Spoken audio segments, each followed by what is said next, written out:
Alhamdulillah, wassalatu wassalamu ala Rasulillah wa ala alihi wa sahbihi wa wala. Untuk keberkahan pertemuan kita, izinkan saya untuk membuka dengan membaca surah Ar-Rahman. Mudah-mudahan kita semua diberkahi oleh Allah Subhanahu wa taala. Amin. A'udzu billahi minasy syaithanir rajim. Bismillahirrahmanirrahim. Ar-Rahman 'allamal Qur'an, khalaqal insan, 'allamahul bayan. Syamsu wal qamaru bihusban, والنجم والشجر يسجدان والسماء رفعها ووضع الميزان ألا تطغوا في الميزان وأقيموا الوزن بالقسط ولا تخسروا الميزان والأرض وضعها للأنام فيها فاكهة والنخل ذات الأكمام والحب ذو العصف والريحان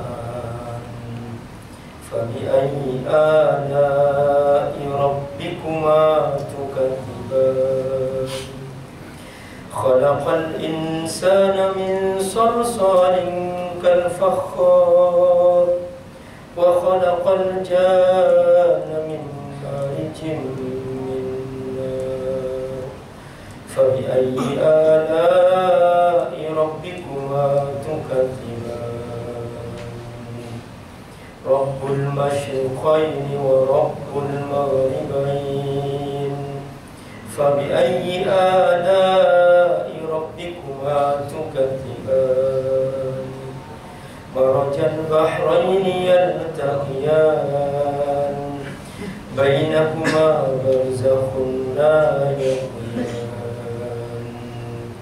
فبأي آلاء ربكما تكذبان يخرج منهما اللؤلؤ والمرجان فبأي آلاء ربكما تكذبان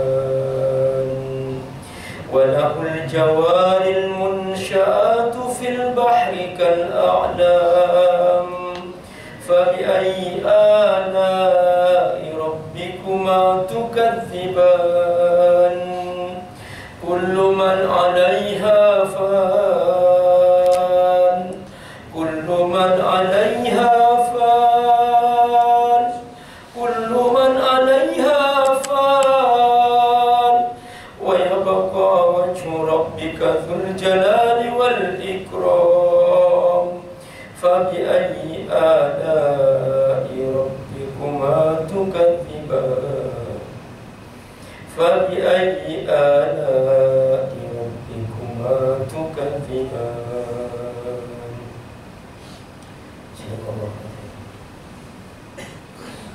Sahabat-sahabatku rahimahullah, tidak ada yang berharga dari kita kecuali amal soleh. Semua yang kita miliki itu semua tidak ada artinya jika tidak menjadi amal soleh. Semua kehebatan kita, apapun, harta, kedudukan, itu semua sementara. Dan kalau itu tidak menjadi sarana amal soleh, hanya sia-sia. Silahkan seorang berbangga-bangga dengan harta, dengan jabatan, dengan kehebatan apapun. Itu semua dari Allah. Ada seseorang menjadi direktur, itu bukan karena kecerdasannya, bukan karena kehebatannya. Banyak yang lebih hebat daripada dia. Itu semua karena nasib yang Allah tentukan. Maka tidak boleh seseorang merasa tinggi dengan apa yang dia miliki. Dan semua itu yang dia miliki titipan Allah SWT. Itu amanah. Karena itu amanah, maka di hari kiamat ada pertanggungjawabannya. Kata Allah dalam Al-Quran, "Tsumma latus'alunna yawma idzin 'anil na'im." Di sini ada lam taukid dan nun taukid, latus'alun. Dua kali Allah mengulang-ulangi. Kenapa? Pasti dan pasti kalian akan dimintai pertanggungjawaban. Dan semakin banyak nikmat yang didapatkan, semakin lama dia diproses di alam akhirat. Oleh karena itu, yadkhulul fuqara qabla al-aghniya bi arba'ina kharifah. Orang miskin karena lebih kecil kenikmatan yang didapatkan dan masuk surga lebih dahulu daripada orang yang kaya 40 tahun biar arba'ina khalifah. Para sahabat yang kaya-kaya bertanya kepada Rasulullah, "Ya Rasulullah, gimana? Kenapa? Qad anfaqna, qad sadaqna." Kami telah berinfak, kami telah bersedekah. Kenapa kami kok masuk lebih akhir daripada yang miskin? Rasulullah menjelaskan, "Ammal fuqara," adapun yang miskin-miskin, lamma husiba salat, setelah dihisab salatnya, puasanya, siam, semua ibadahnya dihisab oleh Allah. Lalu kemudian ditanya, "Aina malu? Mana hartamu?" Dia menjawab, "Apa ini? Aku enggak punya, aku miskin." Ketika ternyata baik semua amal solehnya, amal ibadahnya, dia tidak punya harta, maka langsung sudah masuk. Adapun yang punya kelebihan dunia, kelebihan nikmat, ketika summa tus'aluna yawma idzin 'anil na'im, kelebihan kedudukan. Allah tanya, setelah dihisab salatnya bagus, puasanya bagus, semua ibadah bagus, Allah tanya hartanya, dari mana kau dapat? Setelah ketahuan dapatnya halal, Allah tanya lagi, kemana saja kau habiskan? Rinci, detail. Ini audit, langsung diaudit oleh Allah, saudara. Kalau langsung diinfakkan 5 miliar bangun masjid, 5 miliar bantu fakir miskin, cepat. Tapi kalau dia punya 5 miliar disimpan-simpan, beli peniti, beli kaos kaki, beli baju, simpan-simpan, ada hisabnya dari kita. Semua itu ada hisabnya. Maka jangan merasa hebat, jangan merasa tinggi. Kita harus berendah kepada Allah SWT. Siapa yang punya kesombongan sebesar antum saja, tidak akan masuk surga, kata Rasulullah. La yadkhulul jannah man kana fi qalbihi mithqala dzarratin min kibr. Tidak mungkin masuk surga seorang yang di hatinya ada kesombongan sekalipun sebesar atom. Makanya kalau kita ada tiba waktu sholat, segera merendah. Jangan seperti orang yang tidak dibutuhkan Allah, seakan-akan Allah butuh kepadanya, berlambat-lambat, sok jual mahal kepada Allah, seakan-akan Allah yang butuh. Dulu kisah-kisah para sahabat, mereka itu kalau mendengar waktu sholat, mereka menunggu sholat. Belum pernah terjadi di zaman Rasulullah ada seorang terlambat takbiratul ihram. Makanya zaman Rasulullah belum pernah terjadi ada jamaah kedua, jamaah ketiga, belum pernah. Karena itu para ulama ketika membincangkan tentang apakah boleh sholat berjamaah di masjid sesudah jamaah pertama selesai, itu ada yang mengatakan tidak boleh, ada yang mengatakan boleh. Kalau mazhab Hanafi tidak boleh, artinya tidak ada itu jamaah kedua karena belum pernah terjadi. Mazhab Syafi'i saja dibolehkan karena banyak mazhab Syafi'i yang terlambat salatnya.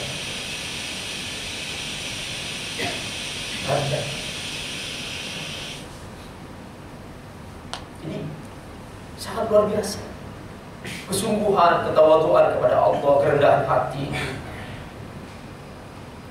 Dulu di zaman Rasulullah SAW kalau mereka mendengar ada majlis taklim, majlis ilmu, mereka datang merapat, langsung lutut ketemu lutut, menunggu, sudah siap, talaki.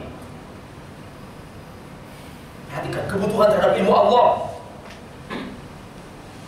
Sekarang banyak orang kalau ilmu Allah tidak butuh. Kalau ilmu dunia ngejar. Bapak Ibu tahu tempat yang paling jauh apa? Coba saya minta jawabannya. Apa tempat yang paling jauh? Tempat yang paling jauh adalah masjid dan majlis taklim.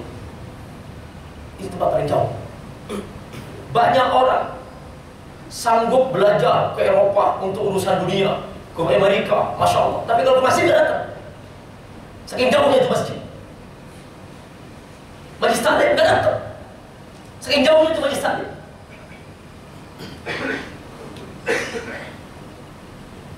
Mengejar dunia, datang sampai ke luar negeri datang. Ke masjid tidak datang. Kenapa? Jauh itu masjid.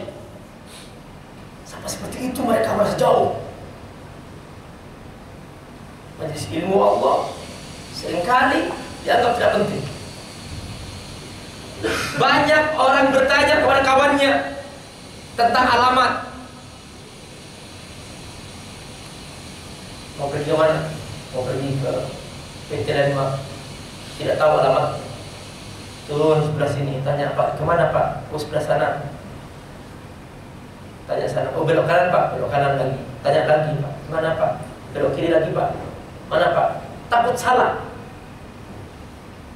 Padahal seandainya salah, dia masih bisa muter balik. Banyak orang tanya alamat untuk urusan dunia, tapi jarang-jarang orang bertanya, benarkah wuduku sudah benar atau tidak? Saya sering sesekali minta ke beberapa karyawan, saya kumpulkan, coba kamu wudu. Hampir 40% banyak yang salah wudunya. Dan tidak pernah bertanya. Tidak pernah saya tanya, batas muka mana Pak? Nggak tahu batas muka mana ketika basuh muka. Cara basuh kaki gimana Pak? Nggak tahu. Dan tidak bertanya. Bertahun-tahun wudu, bertahun-tahun sholat, tidak pernah bertanya. Dan wudunya salah. Tidak takut masuk neraka. Kalau urusan dunia takut mati. Bertanya, belajar, ngundang guru untuk les. Urusan dunia takut salah. Tapi urusan akhirat tidak banyak yang tidak belajar. Seakan-akan sudah selesai. Seakan-akan sudah paham semuanya. Padahal kita tidak pernah belajar ilmu agama. Bahkan kalau diperbaiki, coba baca Al-Fatihah. Banyak yang salah. Makhrajul hurufnya salah. Bahkan ada seorang imam masjid yang sudah dipilih karena suaranya baik, dia membaca Al-Fatihah. Alhamdulillahi Rabbil Alamin Ar-Rahmanir Rahim. Apa artinya alhamdulillah? Kalau alhamdulillah, iya. Alhamdulillah. Alhamdulillah itu kehancuran bagi Allah. Alhamdulillah. Salah huruf saja, salah huruf saja mengucapkannya sudah mengubah makna dalam bahasa Arab. Nah, itu orang bertahun-tahun sholat salah hurufnya, tidak mau bertanya. Urusan akhirat tidak bertanya. Malu mengundang guru ke rumahnya. Tapi kalau mengundang guru bahasa Inggris, guru matematika, tidak malu. Guru mengajar Al-Quran tidak pernah mau bertanya. Jadi kalau untuk mentaati Allah asal-asalan, disangkanya Allah asal-asalan juga. Bapak Ibu tahu, di antara kelebihan Rasulullah SAW, Allah kasih kemampuan beliau mendengar sisa kubur. Suatu hari bersama sahabatnya Rasulullah SAW melewati dua buah kubur. Lalu kata Rasulullah SAW, "Kif, berhenti." Lalu Rasul bercerita kepada sahabatnya, karena Rasul mendengar apa yang terjadi di kuburan. Kata Rasulullah SAW, "Innahuma la yu'adzaban."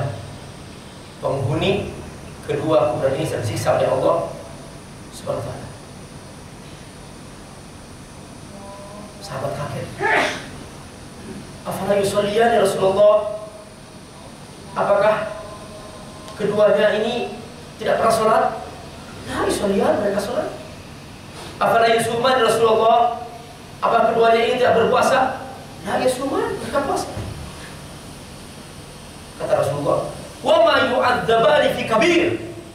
Keduanya ini disiksa di dalam kuburan, bukan karena dosa besar, bukan. Dosa kecil, tidak pernah mau belajar dan merasa benar, padahal salah, bertahun-tahun seumur hidupnya tidak diperbaiki, dia salah dan dia masuk disiksa oleh Allah Subhanahu. Apa? Amma ahaduhuma fa innahu yamshi bil nabi. Yang satunya suka mengenal domba, membuat fitnah, adu domba, orang bermusuhan. Yang satunya wa amal akhar, kata Rasulullah, fa innahu la yastabri min al-baul. Pas buang air kecil tidak tuntas, tidak hati-hati. La yastabri, tidak tuntas. Sering kan kalau kita buang kecil belum tuntas. Terus cebok, selesai dipakai, netes lagi. Misalkan Allah nggak tahu bahwa itu menetes lagi. Ya ada, sholat. Tidak hati-hati dan tidak pernah belajar. Bahkan kalau di perkantoran tidak dengan kencing berdiri, saya saja itu kemungkinan besar menetes balik lagi ke celananya, itu boleh terjadi. Tidak hati-hati. Misalkan Allah nggak tahu, ketidakhati-hatian itulah yang Allah, dan tidak mau bertanya, tidak perlu bertanya. Akhirnya apa? Akhirnya diadab di kuburan. Perhatikan Allah bahwa Allah SWT akan minta pertanggungjawaban semua yang kita punya di hari kiamat nanti, dan itulah yang akan kita hadapi. Izinkan pada hari ini saya ingin menjelaskan satu ayat penting tentang Ramadan. Tapi banyak orang Islam paham Ramadan itu hanya bulan puasa. Jadi Ramadan itu hanya puasa saja. Dan hampir banyak sekali kejadian di Ramadan itu yang mereka hanya melakukan puasa saja yang membedakannya, tetapi amal ibadah lainnya yang Allah ajarkan, Rasulnya ajarkan, tidak diamalkan. Sehingga dia kalau dibanding-bandingkan tidak ada bedanya kegiatannya, kesibukannya tidak ada bedanya antara bulan-bulan biasa dengan bulan Ramadan. Yang membedakan yang satu, dia berpuasa saja. Dan lebih parah lagi, banyak yang sengaja tidak berpuasa tanpa alasan. Makanya di Ramadan itu ada warung-warung yang pakai hordeng. Jadi pakai hordeng, maka waktu sahur sama istrinya sahur, pas siang makan siang, makanya tertutup tuh di warung, kakinya jejer, kelihatan di bawah. Berkumullah, disangkanya Allah asal-asalan. Dosa besar orang yang meninggalkan puasa Ramadan tanpa alasan. Pak Ustaz, apa saja sih kegiatan? Memang ada lagi kegiatan selain puasa? Saya jelaskan. Nih, dari ayat 193 sampai ayat 197. Sampai ini semua satu paket tentang Ramadan. Ini saya menarik untuk saya jelaskan. Karena apa? Karena pertama, banyak orang Islam pahamnya ya Ramadan puasa saja, amal ibadah lain ya terserah masing-masing. Ini yang pertama. Sehingga ada seseorang, dia itu malamnya menunggu sahur. Ini kalau nggak kerja ya, malamnya menunggu sahur. Habiskan waktu nonton bola dan sebagainya sampai sahur. Selesai sahur tidur nanti bangun menjelang maghrib. Kalau ditanya, kok tidur dulu? Jawabannya kan tidurnya orang puasa ibadah.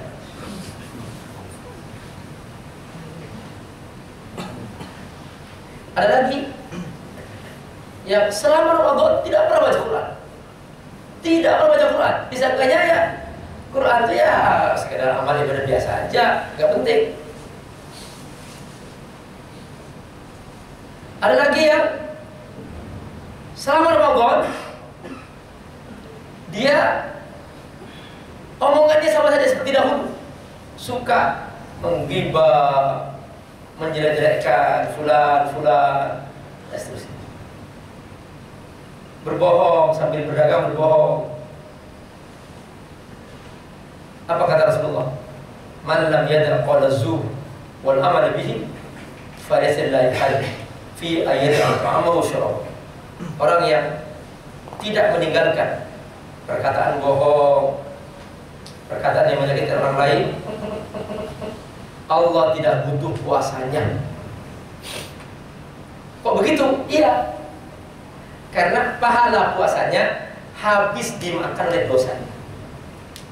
Banyak loh kaum muslimah berpuasa Ramadan tapi membuka aurat. Dosa membuka auratnya 24 jam. Habis itu pahala puasanya dimakan oleh dosa membuka auratnya dan seterusnya. Nah ini seperti ini seringkali tidak diperbaiki. Asal muasalnya satu, Pak. Asal muasalnya adalah paham Islam sebagian-sebagian, tidak paham Islam secara total. Nah inilah yang ingin saya jelaskan sekarang sebelum masuk pada penjelasan tentang Ramadan. Saya ingin menjelaskan ini bahwa kita tuh jangan sampai salah paham apa itu Islam. Islam ini Pak, yang Allah ajarkan dan Rasulullah contohkan dan dipahami oleh para sahabat dan diwariskan kepada para tabi'in dan dikaji secara mendalam oleh para ulama sampai muncul ulama fikih. Islam itu yang dipahami oleh para penduduk kita secara sepakat itu intinya dua. Ada dimensi ritual, ada dimensi peradaban. Dimensi ritual, dimensi peradaban. Ketika Allah menyuruh udkhulu fis silmi kafah, masuk Islam secara kafah, maksudnya apa? Jadilah kamu seorang muslim secara ritual juga secara peradaban. Ini Islam. Rasulullah SAW yang kita contoh bukan hanya pemimpin sholat di masjid, bukan. Bukan hanya seorang yang hanya mengajarkan baca Quran, bukan. Beliau juga pemimpin pasukan, juga beliau pemimpin negara. Beliau juga datang ke pasar mengontrol kegiatan ekonomi dan bisnis. Ini Islam. Jadi jangan hanya diartikan Islam itu hanya ritual, sholat, puasa, zakat, selesai. Bisnis terserah mau pakai riba, mau terserah, penghasilanku nggak ada hubungannya dengan agama. Negara terserah mau dipimpin orang kafir, mau tidak begitu. Seorang muslim harus cerdas. Bagaimana kita ini umat Islam terbesar, ya. Kalau saya ceritakan sebenarnya Indonesia sangat potensial, luar biasa. Kekayaan alamnya tidak bisa dipungkiri, kita paling kaya. Buktinya di korupsi bertahun-tahun kita nggak habis-habis, itu sudah sangat kaya sekali. Lautannya kaya, daratannya kaya.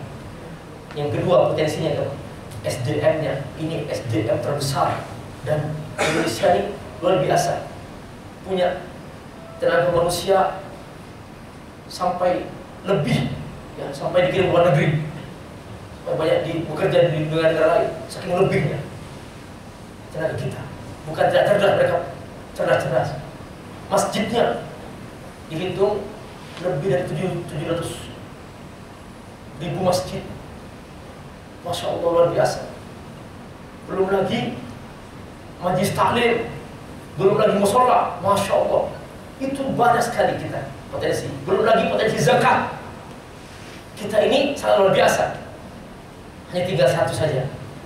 Kita bagaimana mengelola ini sebagai sebuah sistem, sebagai sebuah sumber daya yang besar, sehingga umat Islam menjadi berwibawa. Ya, kita tidak sanggup sekarang membantu saudara kita di Palestina, membantu saudara kita, membela saudara kita di Mesir, dizolimi oleh presidennya, membantu saudara kita di Syria, membantu saudara kita di Irak. Kita tidak sanggup. Kenapa? Kenapa kita terbesar? 200.000 umat Islam jumlahnya, lebih banyak daripada yang lain. Nah, kemana? Kemana? Nah, ini pertama adalah masalah pemahaman. Jadi karena banyak yang paham hanya Islam itu ritualnya saja. Jadi hanya sholatnya, puasanya, zakatnya, hajinya selesai. Haji setiap tahun paling tinggi, ranking pertama Indonesia, 200.000. Kemana kok gak berdaya? Yang paling banyak membantu dunia Islam sekarang itu Turki, Erdogan, yang paling banyak membantu di dunia Islam sekarang. Nah, mana Indonesia? Belum. Umat Islam terbesar, tidak berdaya. Padahal jumlah umat Islam lebih besar daripada Turki, negara Turki. Perhatikan, kita dipertanyakan wujud kita. Ternyata setelah meneliti, mayoritas umat Islam ini pahamnya secara ritual saja. Sementara secara peradaban tidak diambil itu Islam. Islam dalam rumah tangga tidak diambil. Islam dalam bisnis, dalam ekonomi nggak diambil. Islam dalam politik nggak diambil. Akhirnya apa? Akhirnya pas kalau urusan bisnis nggak perhatikan, terserah, itu nggak penting. Pas urusan politik pun juga tidak perhatikan, terserah, mau jadi presiden siapapun terserah, nggak peduli. Nggak ada semacam kesungguhan untuk menyelamatkan. Nah, akibatnya seperti ini. Bapak Ibu cari, ada nggak di negara Barat yang mayoritas non-Muslim, pemimpinnya Muslim? Perhatikan. Jadi ini yang perlu kita tanyakan. Kemana perannya? Karena tidak mengambil Islam secara kafah, baik secara ritual maupun secara peradaban. Nah, itu pun juga secara ritual tidak mengambil secara kafah. Ritualnya pun tidak secara kafah. Sholatnya dikerjakan tapi tidak secara totalitas. Waktu sholat pakai mukena, nutup aurat. Selesai sholat telanjang. Ini penyakit-penyakit seperti ini itu kenapa? Karena pahamnya parsial. Jadi Islam itu dari ritual saja. Itu pun tidak total, tidak ada secara utuh. Firman Allah yang berbunyi, Inna sholata tanha anil fahsyai wal munkar. Itu di mana? Dianggap nggak penting. Apakah Allah salah berfirman? Kok banyak orang Islam yang berbuat maksiat setelah sholat? Ternyata ujungnya karena pemahaman. Dianggap banyak yang penting aku masuk masjid, sholat selesai. Setelah keluar terserah, mau berzina, mau mengambil yang haram, itu nggak ada hubungannya dengan ibadah. Padahal ketika keluar itulah hubungan dan peradaban, kehidupan sosial dan peradaban. Pada kali itu berkumpulan. Ketika kita mau membahas tentang Ramadan, kita harus dalam konteks seperti ini, yaitu konteks bahwa kita mengambil secara totalitas. Jangan hanya diambil sebagian-sebagian. Al-Quran misalnya, ini Al-Quran. Al-Quran yang Allah turunkan. Coba saya ingin tanya, tolong cari dalam Al-Quran tata cara sholat, ritual. Kita nggak menemukan. Jumlah rakaat sholat nggak ada dalam Al-Quran. Waktu sholat nggak ada dalam Al-Quran. Di mana itu? Dalam hadis. Makanya bersabda, "Shollu kama ra'aitumuni usolli." Tentang haji, rukun Islam. Ini sholat rukun Islam, haji rukun Islam. Kita cari tentang cara berhaji, detailnya caranya, cara bertawaf, cara bersa'i, cara wukuf di Arafah, cara mabit di Muzdalifah. Tidak ada dalam Al-Quran. Ada sedikit istilah tentang Arafah, tentang Muzdalifah, tapi tidak total, tidak detail. Nah, di mana itu? Dalam hadis. Lalu Quran setebal ini bicara tentang apa? Setebal ini bicara tentang apa? Al-Quran fokusnya tentang peradaban, kepemimpinan, itu Al-Quran. Teknisnya dalam hadis. Karena itu kita sebagai seorang muslim jangan hanya punya wawasan hadis, wawasan as-sunnah, tapi juga punya wawasan Al-Quran. Nah, salah ketika seseorang hanya mengambil wawasan as-sunnah, tapi Quran nggak diambil. Sehingga apa? Sehingga dia sibuk bertengkar dengan wilayah-wilayah ritual, wilayah-wilayah yang sangat teknis, tengkar di situ, nggak selesai-selesai, saling menghukumi, saling menjatuhkan, muncul kelompok-kelompok, wilayah ritual semuanya. Tapi peradabannya dibiarkan, kepemimpinannya dibiarkan. Padahal ini paling besar dalam Al-Quran. Allah bercerita tentang peradaban kaum A, kaum Samud, kaum Fir'aun, diulang-ulang dalam Al-Quran. Ini orang-orang pendahulu yang pernah gagal dalam sejarah. Allah ceritakan dalam Al-Quran. Allah cerita tentang nama-nama nabi. Mereka adalah para pejuang peradaban. Mereka berjuang untuk mendapatkan kepemimpinan di muka bumi, para nabi. Sampai nama surah termasuk juga dari dijadikan oleh Allah dari nama-nama nabi. Ada surah Ibrahim, surah Hud, surah Yusuf dan seterusnya, surah Muhammad. Itu semua para pejuang mereka menegakkan peradaban Islam. Jadi kalau dalam Al-Quran tidak ada yang namanya istilah detail teknis, tidak ada. Ini lebih kepada kebesaran, perjuangan lebih besar lagi. Makanya diceritakan setiap perang Badar masuk di sini, perang Uhud masuk di sini. Nah, Rasulullah SAW seandainya Rasulullah hanya paham Islam itu hanya ritual, tidak perlu ada hijrah, tidak perlu ada perang Badar, tidak perlu ada perang Uhud. Yang membuat ada perang Badar, perang Uhud, adanya hijrah apa? Karena Rasulullah berjuang untuk menegakkan peradaban Islam sebagai pemimpin di muka bumi. Allah tidak ingin bumi ini dikelola oleh orang yang tidak beriman. Allah ingin bumi ini dikelola oleh orang-orang yang patuh kepadanya.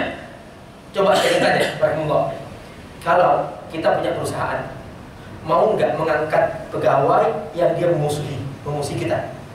Nggak mau kan? Coba saya ingin minta jawabannya. Mau nggak kita mengangkat pegawai dia memusuhi kita?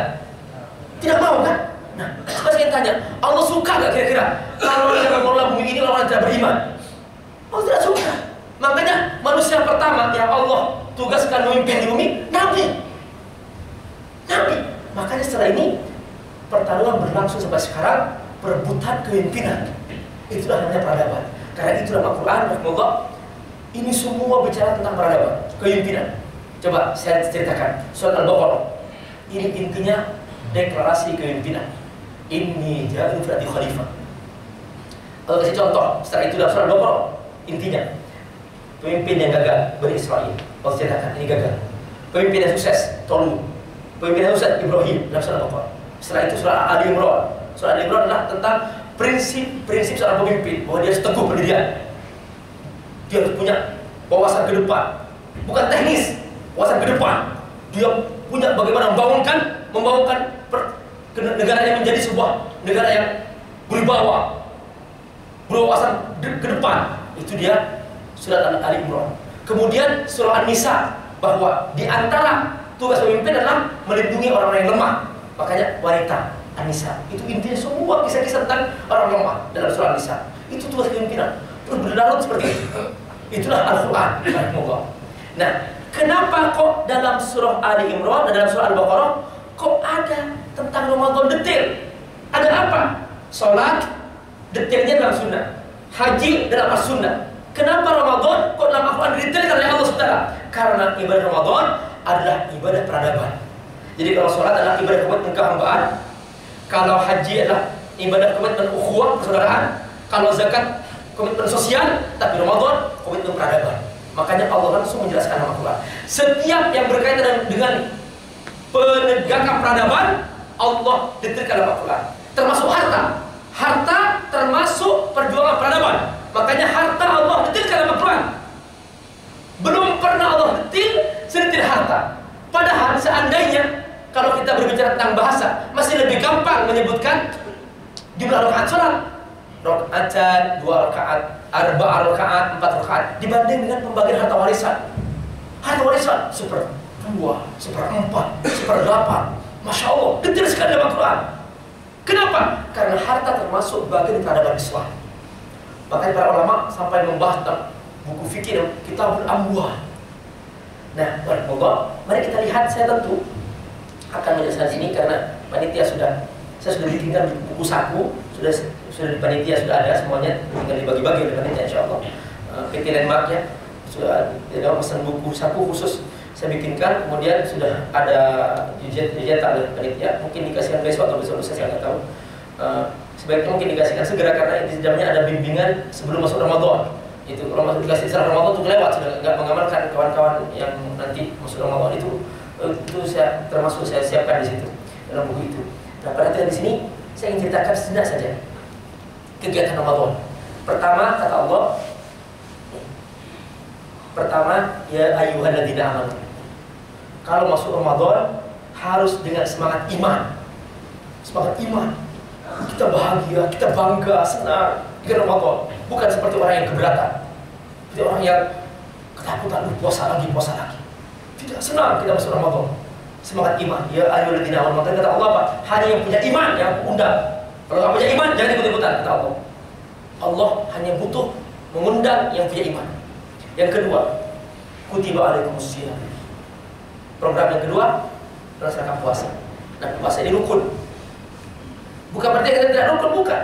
Artinya termasuk amal pokok Ramadan, ya puasa. Nah, tapi karena puasa ini tidak bisa diotak-atik, artinya tidak bisa ditawar-tawar, dia wajib dikerjakan di Ramadan dan tidak boleh kita selain Ramadan, tidak boleh. Itu khusus Ramadan. Maka kata Allah, halangannya definitif. Kalau ingin tidak puasa harus ada alasan yang sudah Allah tentukan.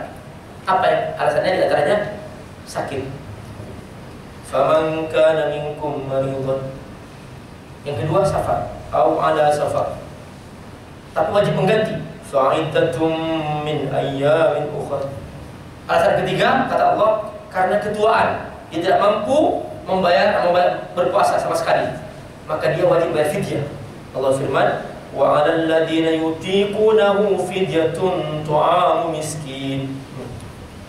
Tapi kata Allah karena bagi orang kaya enak bayar fidyah, maka dibolehkan oleh Allah fidyah itu diperbanyak silahkan tanpa batas. Sampai kata Allah, faman tatawwa'a khairan fa huwa khairun. Tatawwu silahkan. Tapi kalau dia mampu bayar puasa, tetap puasa dia bagus. Wa antasumu khairun lakum in kuntum ta'lamun. Ini tentang puasa. Jangan sampai seseorang meninggalkan tanpa alasan. Ya, ini sangat jelas dalam Al-Quran bahwa harus ada alasannya. Siapa meninggalkan tanpa alasan, dia termasuk dosa besar karena meninggalkan yang wajib. Dulu orang Yahudi dan Nasrani, mereka dimurkai oleh Allah karena mereka menggeser-geser waktu puasa, dipindah-pindahin saya nafsunya. Dia membayar di tempat lain, di bulan lain. Tidak, itu sudah ada waktunya. Kalau mau meninggalkannya karena ada alasannya. Kemudian program berikutnya, perhatikan. Tadi masuk dengan iman. Yang kedua berpuasa. Terus yang ketiga, nih masih Ramadan. Ini program yang ketiga. Syahrul Ramadan alladzi unzila fihi al-Qur'an hudan lin-nasi wa bayyinatin minal huda wal furqan. Ramadan Quran, Ramadan Quran, Ramadan Quran. Bahwa amal ibadah pokok di Ramadan ada juga membaca Quran. Ini saya jelaskan ini sedikit tentang masalah membaca Quran. Semua sahabat paham seperti ini, bahwa masuk Ramadan baca Quran. Rasulullah sendiri ketika masuk Ramadan berdoa dengan malaikat Jibril menghatam Al-Quran. Berdoa dengan Jibril Rasulullah untuk Ramadan. Sahabat juga demikian. Dan apakah para sahabat, para tabi'in, mereka kalau di luar Ramadan tidak baca Quran? Mereka baca Quran, tapi kalau masuk Ramadan ditingkatkan bacaannya. Ditingkatkan bacaannya. Pak Ustadz, apa gunanya baca Quran kalau tidak paham? Coba ngomong. Nah, ini ada sebagian salah paham. Ini pertanyaan yang salah. Jadi kewajiban kita Al-Quran ada 5. Setelah kita beriman, kita punya kewajiban ada 5. Pertama, kita punya kewajiban membaca Quran. Paham tidak paham membaca. Dan ini ibadah membaca namanya. Karena kalau harus paham, tidak ada sholatnya yang sah. Kalau harus paham. Jadi ini ibadah membaca. Pahalanya per huruf. 1 huruf dikalikan 10. Alif Lam Mim berapa huruf? 3 dikalikan 10, 30. Bahkan kata Rasulullah SAW, dalam hadis yang lain dikatakan ila sab'umi adhifin, bahkan sampai 700 kali lipat. Itu untuk membaca saja. Jadi ini membaca. Makanya para sahabat paham semua. Termasuk nih mereka yang setiap hari kerjanya mengajar hadis. Mengajar hadis, Pak. Subhanallah. Mengajar hadis. Mereka berhenti untuk hidup bersama Al-Quran. Apalagi pekerjaan lain. Ini banyak orang alasan, kan mencari nafkah juga ibadah. Benar tuh, ibadah benar. Itu ibadah namanya, ibadah lain, ya ibadah dunia namanya. Punya kepentingan kita semua. Tapi maksudnya ibadah mahdhah. Ibadah mahdhah ini maksudnya ditingkatkan. Membaca Quran ditingkatkan. Bukan berarti Bapak tidak kantor, bukan berarti begitu. Maksudnya silakan kantor, tapi jangan sampai tidak baca Quran. Di kantor banyak waktu kosong, dibaca Quran. Ditingkatkan baca Qurannya. Pas kosong baca Quran. Kalau dibandingkan dengan pendahulu kita, mereka itu sampai meninggalkan pekerjaannya, sampai kita sudah nggak level dengan mereka, sudah terlalu tinggi mereka. Ya, sampai pekerjaan ngajar hadis pun mereka tinggalkan hanya untuk hidup bersama Quran. Makanya Imam Syafi'i kalau di luar Ramadan hatam 30 kali hatam setiap bulan, di Ramadan hatam 60 kali hatam. Itu Imam Syafi'i. Bukan Imam Syafi'i yang punya pekerjaan. Dia pekerjaannya lebih sibuk daripada kita. Tapi beliau tahu bahwa di Ramadan bulan Al-Quran. Nah ini yang kita harus pahami. Nah kemudian apa kata Allah, perhatikan. Ini Ramadan, Quran, syukur. Wa la'allakum tashkurun. Berarti orang yang masuk Ramadan tidak baca Quran, tidak bersyukur kepada Allah. Kemudian yang ketiga, ini karena waktu ya sudah dikasih aba-aba oleh panitia. Yang ketiga, banyak doa. Nih, wa idza sa'alaka ibadi 'anni fa inni qarib ujibu da'watad da'i idza da'an falyastajibu li wa liyu'minu bi la'allahum yarshudun. Di sini ada doa, ada istijabah. Jadi kalau doa di bulan Ramadan itu hanya mustajab sepertiga malam terakhir. Tapi kalau Ramadan 24 jam saja. Terutama antara maghrib, antara asar ke maghrib itu paling mustajab. Luar biasa. Makanya di buku saku itu saya sisipkan doa dari Quran hadis yang bisa dibaca Pak Ibu sepanjang puasa. Itu doa-doa mustajab saya kumpulkan secara khusus. Saya seleksi secara khusus dalam buku saku itu, dan itu sudah selektif. Luar biasa, buku itu sedikit kecil tapi saya sisipkan doa-doa khusus supaya Bapak Ibu bisa mudah berdoa. Karena ada seorang tidak berdoa. Kenapa gak berdoa, Pak? Dia bilang, sudah habis doa saya, Pak Ustaz. Kehabisan doa. Maksudnya saya berdoa biar gak habis doa. Kemudian yang keempat, ini ya, yang selanjutnya. Sahur. Nih, wa kulu washrabu hatta yatabayyana lakumul khaytul abyad minal khaytil aswad minal fajr. Sahur. Sahur termasuk ibadah, dan Allah sendiri menentukan waktunya, bukan setelah tarawih, Pak. Banyak orang sahur setelah tarawih, itu nggak mau lagi. Waktunya sahur menjelang fajar sampai jelas terbit fajar. Itu Allah sendiri menentukan. Makanya Rasulullah bersama sahabat-sahabatnya makan sahur sampai mendengar adzan subuh. Pak Ustaz, ada imsak. Imsak bukan wajib berhenti, itu aba-aba saja. Jadi last minute-nya itu adzan, fajar. Itu pun fajar itu pun juga kalau sudah terbit dia bertahan. Kalau orang baca Quran 20 ayat kata Rasulullah. Makanya Rasulullah bersama sahabatnya kalau benar adzan masih makan sahur, masih lanjutkan makan ini. Sampai ada yang bertanya, bagaimana kalau aku makan sahur, aku benar adzan? Rasul menjawab, idza sami'a ahadukumun nida, kalau kamu mendengar adzan subuh, wal ina fi yadihi, pas sedang makan sahur, fala tad'u, jangan berhenti hatta taqdi hajatahu sampai selesai. Maksudnya yang dipiring, bukan di meja, bukan di kulkas. Di piringnya agak besarin dan dilengkapi di situ secara komprehensif. Perhatikan. Dan sangat fleksibel masalah sahur. Rasulullah SAW seringkali melihat salah sahabatnya masih sudah adzan masih makan. Seperti Umar, kata Umar tuh pernah suatu hari satu malam dia sahur, terus belum selesai adzan selesai, iqamah masih makan Umar. Pas Rasulullah sudah masuk mihrab, Umar ngaco, Rasulullah aku belum minum. Kata Rasulullah, minum silahkan, masih minum. Saya begitu, perhatikan, karena masih waktu fajar terbit. Sampai seperti itu masalah sahur sangat diutamakan. Kenapa? Kata Rasulullah, fa inna fis sahuri barakah. Karena orang yang bersahur diberkahi Allah, Saudara. Yang tidak bersahur tidak kembali keberkahan. Fa innallaha wa malaikatahu yusalluna 'alal musahirin. Allah para malaikatnya membacakan salawat untuk yang sahur. Tidak salawat, yang tidak sahur, bagian salawatnya Allah Subhanahu wa taala.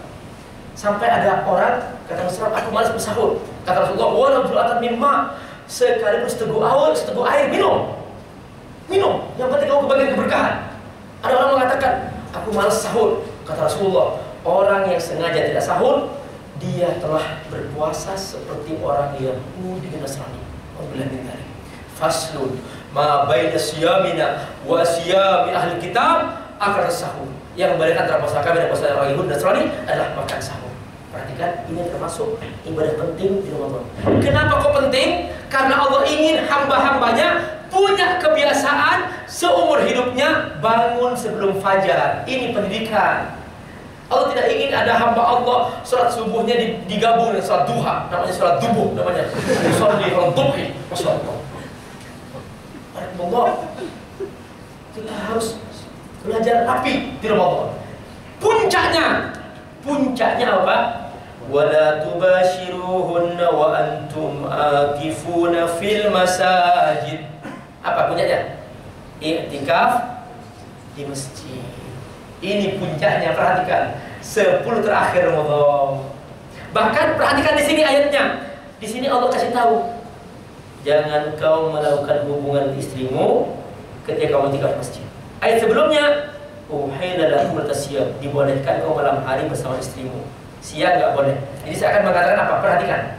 Saya akan mengatakan, oke, sejak 10 pertama aku masih izinkan kau bersama istrimu di malam hari. Siang jangan duduk berjarak. 10 kedua aku masih izinkan kau bersama istrimu. Siang jangan. Tapi untuk 10 hari ketiga kamu bersamaku sampai istrimu pun juga kau tinggalkan. Wala tubashiruhunna wa antum akifuna fil masajid.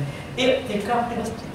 Belum pernah Rasulullah seumur hidupnya meninggalkan ibadah i'tikaf 10 terakhir Ramadan. Belum pernah. Saya yakin ini masjid bisa dipakai untuk i'tikaf karena di sini dilaksanakan sholat 5 waktu dan ada sholat Jumat ada. Berarti ini masuk i'tikaf. Jadi kalau Bapak i'tikaf katakan di sini, langsung sebelum terbenam matahari sudah berangkat ke sini, letakkan di sini semua, bantal semua. Bapak pas jam kantor ke atas, tapi jaga pandangan, terus selesai i'tikaf. Nanti pas selesai balik lagi ke tempat, jangan pulang ke rumah, ke sini langsung. Itu insya Allah dihitung i'tikaf 10 hari oleh Allah Subhanahu. Karena apa? Karena dia dalam kondisi darurat, dia keluar. Kalau misalnya boleh izin bagus juga itu. Tapi kalau nggak boleh izin ya sudah, dia masih termasuk istilah darurat. Dulu kalau saya memperhatikan sekitar 4 tahun lalu saya sempat ngisi acara i'tikaf di New York.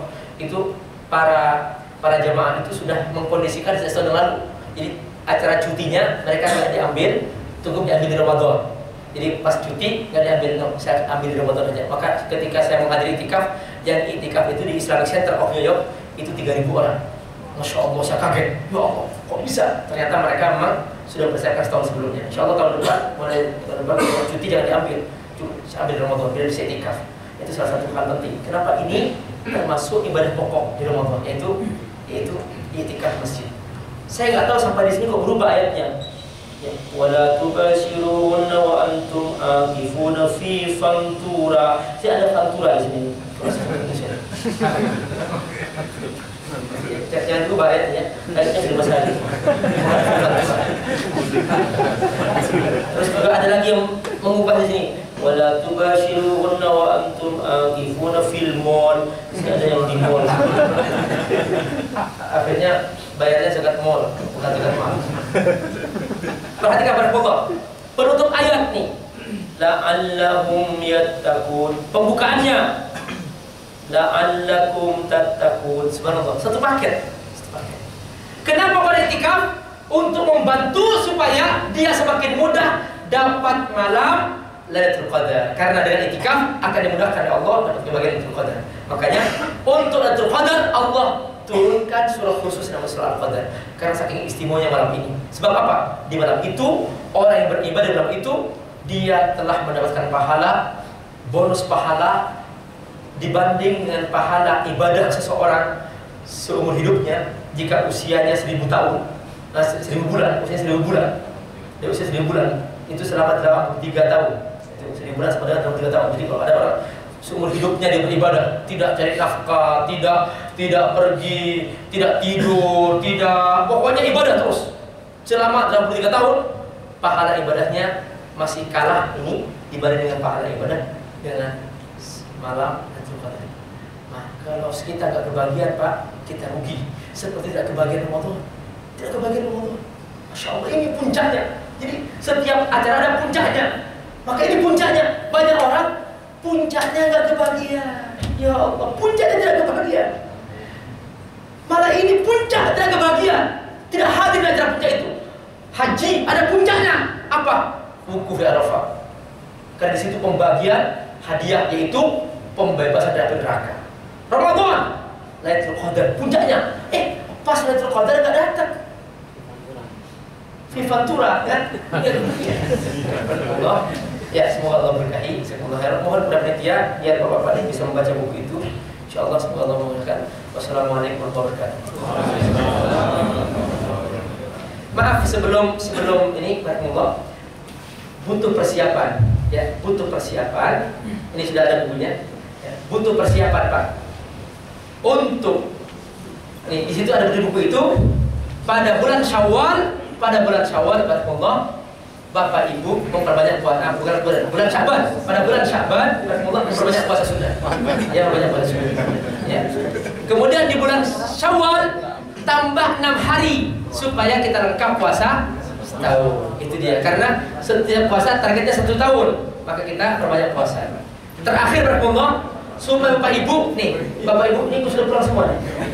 Ya, supaya Bapak Ibu kebagian pahala besar dalam ibadah peradaban, jangan salah pilih presiden yang akan datang. Ya, tolong dukung Jokowi untuk jadi gubernur dan dukung Presiden Prabowo jadi presiden.